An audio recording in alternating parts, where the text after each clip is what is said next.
بتدور أحداث الفيلم سنة 1945 مع واحدة اسمها جريس بتصحى من النوم بعد حلم مزعج وبتبص في ساعتها وبتقوم من السرير. كانت عايشة في بيت كبير مع بنتها آن وابنها نيكولاس. بعد كده في 3 أشخاص بيقربوا من البيت وبيرنوا الجرس. جريس بتفتح لهم وقبل ما يتكلموا بتدخلهم البيت لأنها كانت مستنياهم من بدري. بيستغربوا من تصرفها وبيعرفوها بنفسهم. الست الكبيرة كان اسمها بيرثا مايلز والراجل كان اسمه إدموند توتال. جريس قالت له أكيد انت الجنايني. توتال ارتبك وقال لها فعلا. والبنت الصغيرة كان اسمها ليديا. ما كانتش بتتكلم لكن كانت بتسمع كويس. فرجتهم على البيت وقالت لهم انه محتاج شغل كتير لان الخدم اختفوا فجأة من اسبوع من غير حتى ما ياخدوا مرتبهم. علشان كده عملت اعلان في الجرايد بتطلب فيه خدم علشان يهتموا بالبيت. سألوها عن جوزها قالت لهم انه راح الحرب وانقطعت اخباره من حوالي 1.5 سنة.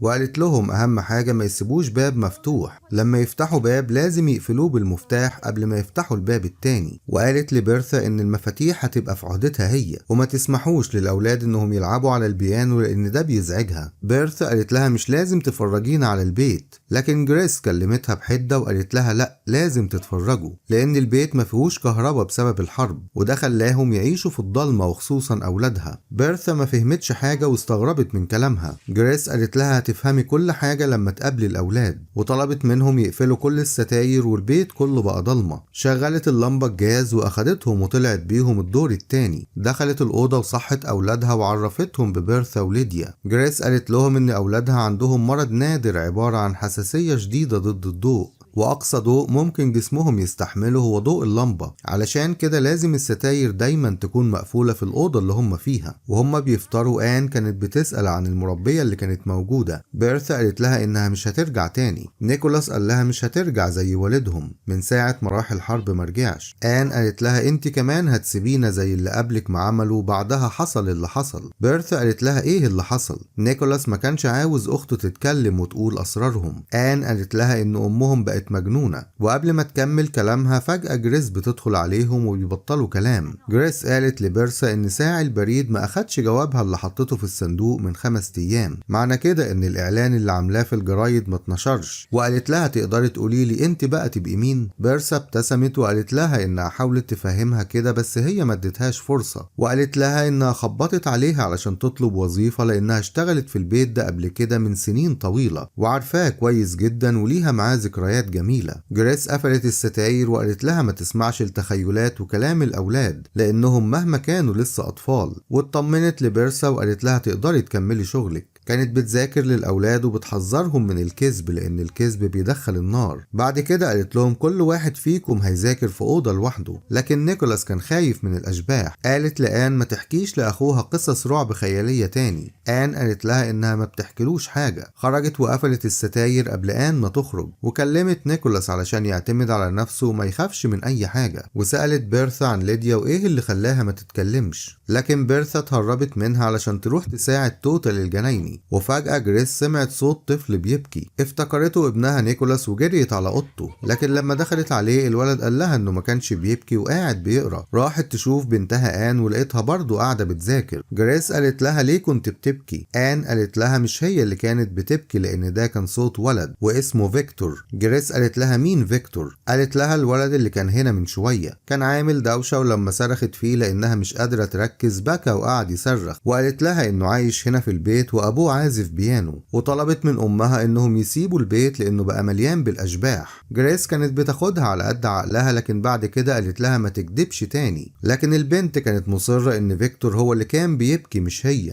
جريس قالت لها وازاي دخل الاوضة وكل الابواب مقفولة وفجأة شافت باب مفتوح. زعقت في بيرثا وليديا لانهم خالفوا تعليماتها ونسيوا يقفلوا الابواب كويس. بيرثا قالت لها انهم طول الوقت كانوا مشغولين في البيت وما دخلوش الاوضة دي. الولد سأل اخته اذا كانت فعلا شافت شبح. آن قالت له أيوة واسمه فيكتور بس شكله ما كانش زي الأشباح اللي بنعرفهم لأن الأشباح بتلبس لبس أبيض واسع. بالليل صحت أخوها نيكولاس ولقى الستاير مفتوحة. قال لها ليه عملت كده؟ آن قالت له مش هي اللي عملت كده ده فيكتور. راحت وقفلت الستاير وبدأت تكلم فيكتور والولد بيفتكرها هي اللي بتخوفه. لما لقيته مش مصدقها قالت لفيكتور يلمس خده. لما صرخ جريس جريت عليه والولد قال لها إنها بتخوفه. جريس قالت لها إنها زهقت من تصرفاتها وعاقبتها وخلتها تذاكر وهي واقفة. البنت قالت لها إنها ما عملتش حاجة تستحق عليها العقاب. جريس قالت لها انت كدبتي على اخوكي وقلتي له ان في حد معاكم في الاوضه. البنت كانت مصممه وقالت لها فعلا كان في ولد اسمه فيكتور. خلتها تكمل عقاب وتقعد على السلم وهي بتخيط سمعت صوت خبط في الدور اللي فوق. قالت لبيرثا تقول لليديا تبطل تعمل دوشه وهي بتنظف، وفجاه الخبط زاد زياده عن اللزوم. قامت علشان تكلمهم، لقت بيرثا واقفه مع ليديا في الجنينه. خرجت من الاوضه وطلعت السلم وهي خايفه، وفجاه سمعت اصوات في البيت. قالت لآن مين اللي بيعمل الاصوات دي؟ البنت ما كانتش عاوزة تقول لها احسن تعاقبها تاني، وشاورت لها على الأوضة اللي الصوت جاي منها. دخلت الأوضة وبدأت تسمع صوت ولد صغير بيهمس وبيقول فيه واحدة ست. اتخضت وبدأت تشيل الملايات من على العفش علشان تعرف مين اللي معاها في الأوضة، وشافت في المراية الباب وهو بيتقفل. خرجت من الباب وسألت بنتها، قالت لها ان في ناس لسه خارجين من الأوضة وعدوا من هنا، وبدأت تسمع أصوات الأبواب وهي بتتقفل. آن قالت لها انهم عايشين هنا وبيقولوا ان البيت ده بتاعهم وقريب قوي هيشيلوا الستاير دي كلها. آن ورتها الرسمة اللي رسمتها للأب والأم وفيكتور والست العجوزة اللي كانت أكتر واحدة بتظهر لها. آن قالت لها ان فيكتور بيقول ان الست العجوزة دي ساحرة. بيرثا قالت لها تهدى لان البيت قديم والأصوات دي جاية من الجدران والأرض الخشب ومفيش حد معاهم في البيت. لكن جريس قالت لها انها سمعت صوت ولد واتنين ستات بيتكلموا. اخدت البندقية بتاعتها وطلبت منهم يفتحوا كل الستاير علشان البيت يدخلوا النور وتشوف هم مستخبيين فين، وفعلا فتشوا في كل مكان لكن ما لقيوش حاجة. بعد كده جريس شافت صورة قديمة للعيلة اللي كانت ساكنة في البيت قبلهم، وهي بتقارن بين رسمة آن والصورة الموجودة لقت ألبوم صور قديم والناس اللي فيه كانت متصورة صور غريبة. فرجت بيرثا على ألبوم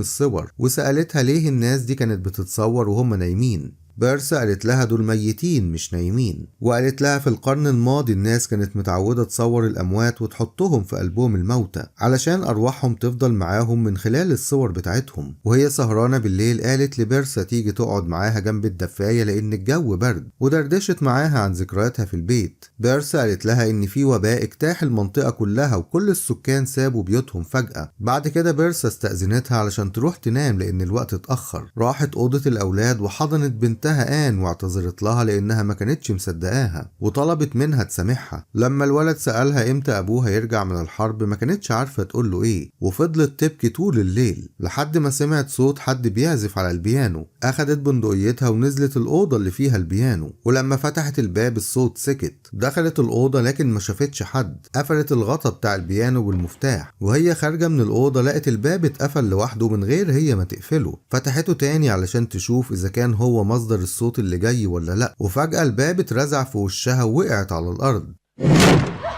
والباب اتقفل من جوه بالمفتاح. ولما دخلت الأوضة شافت غطا البيانو مفتوح، ما كانتش عارفة ايه اللي بيحصل وبدأت تنهار. بيرثا ادتها حبوب علشان تهدي أعصابها وقالت لها ده الدواء اللي انت متعودة تاخديه. جريس قالت لها أنا عارفة إنه صعب عليك تصدقيني لأني أنا نفسي ما كنتش بصدق في الحاجات دي. بيرثا قالت لها إنها مصدقاها لأنها طول عمرها بتؤمن إن عالم الأموات أحيانا بيتقابل مع عالم البشر. جريس قالت لها بس ده مستحيل إلا يوم القيامة بس. بيرثا قالت لها احيانا بتكون في اسئله ملهاش اجابه. لبست هدومها وخرجت تستعجل رجل الدين اللي اتصلت بيه قبل كده. بيرثا حاولت تمنعها لحد الجو ما يتحسن والضباب يزول لكنها رفضت، وطلبت من توتال الجنايني يفتش في الجنينه عن شواهد القبور علشان تعرف اذا كان حد مدفون في الجنينه اسمه فيكتور ولا لا. بعد ما مشيت بيرثا قالت لتوتال ان جريس دلوقتي فاكره ان البيت مسكون، وقالت له يخبي شاهد القبر ده علشان ما تشوفوش. جريس وهي ماشيه في الغابه وسط الضباب حست بالخوف والرعب، وفجأة شافت حد جاي عليها من بعيد. قرب منها ولقيته جوزها تشارلز. ما كانتش مصدقة لأنها افتكرته مات في الحرب زي ما قالوا لها. دخلته البيت وعرفته ببيرثا وطلبت منها تحضر له الحمام. دخل أوضة الأولاد ونده على بنته آن زي ما كان متعود يناديها، وحضن أولاده وما كانوش مصدقين إنه رجع أخيرا. جريس ندهت عليه علشان يتغدى لكن ما ردش عليها. كان راجع من الحرب نفسيته تعبانة من اللي شافه. الولد اشتكى لأمه لأنهم ما بيخرجوش أبدا. جريس قالت له مفيش أجمل من إنك تعيش في البيت مع عيلتك اللي بتحبك.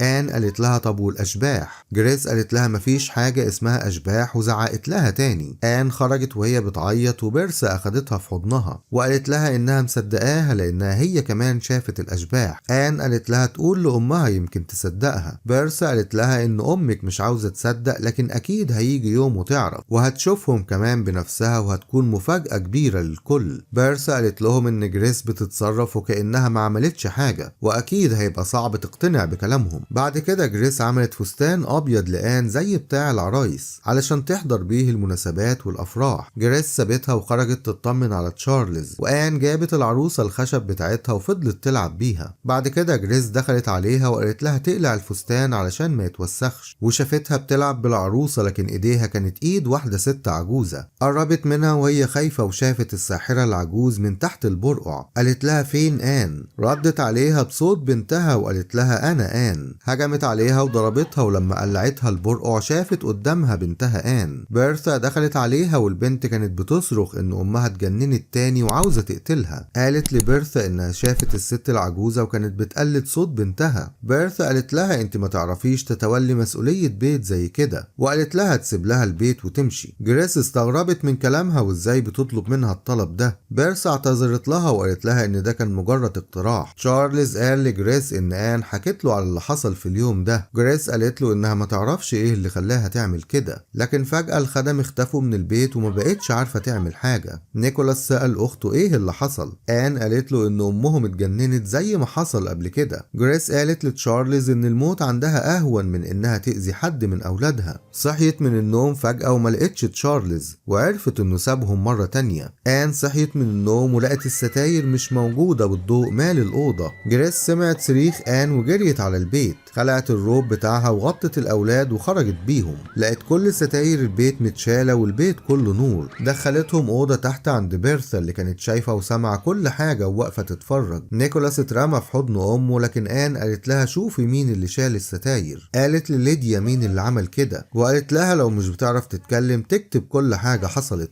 بيرثا دخلت عليها وقالت لها ان ده مش هيحل الموضوع لانها ما بتعرفش تكتب. وكانت بتكلم جريس بطريقة غريبة. سألتها مين اللي شال الستاير. توتال قال لها ولما يشيل الستاير ايه اللي هيحصل. جريس قالت عليهم مجانين لانها قالت لهم ان الضوء ممكن يقتل اولادها. بيرثا قالت لها ومين قالك ان اولادك لسه بيعانوا من الحساسية؟ مش يمكن يكونوا خفوا. خافت منهم وسابتهم في الأوضة وراحت تجيب البندقية وفجأة لقيتهم قدامها وطلبت منهم يسيبوا البيت ويسلموها المفاتيح لانها عارفة انهم عاوزين ياخدوا منها البيت. بيرثا ادتها المفاتيح وخرجوا بره البيت وقالت لتوتال انها زهقت من كل اللي بيحصل وطلبت منه يعري كل شواهد القبور اللي كان مخبيها. جريس كانت بتدور في كل مكان على الستاير ولما الليل جه آن خرجت من الشباك علشان تروح الجنينة وتدور على والدها وخدت معاها اخوها نيكولاس والاتنين راحوا ناحية الغابة. جريس دخلت أوضة بيرثا علشان تدور فيها. الأولاد وهم ماشيين في الجنينة شافوا شواهد القبور وآن قرت الكلام اللي مكتوب على القبر. جريس شافت في أوضة بيرثا صورة من سنة 1850 ولقيتها صورة بيرثا وليديا وتوتال كانوا متصورين زي الصور الموجودة في ألبوم الموتى وعرفت انهم ماتوا من 100 سنة. في نفس الوقت آن قرت الكلام الموجود على القبر وعرفت انه قبر بيرثا وحذرت اخوها لانهم اشباح. طلع يجري على اخته وراحوا ناحية بيتهم.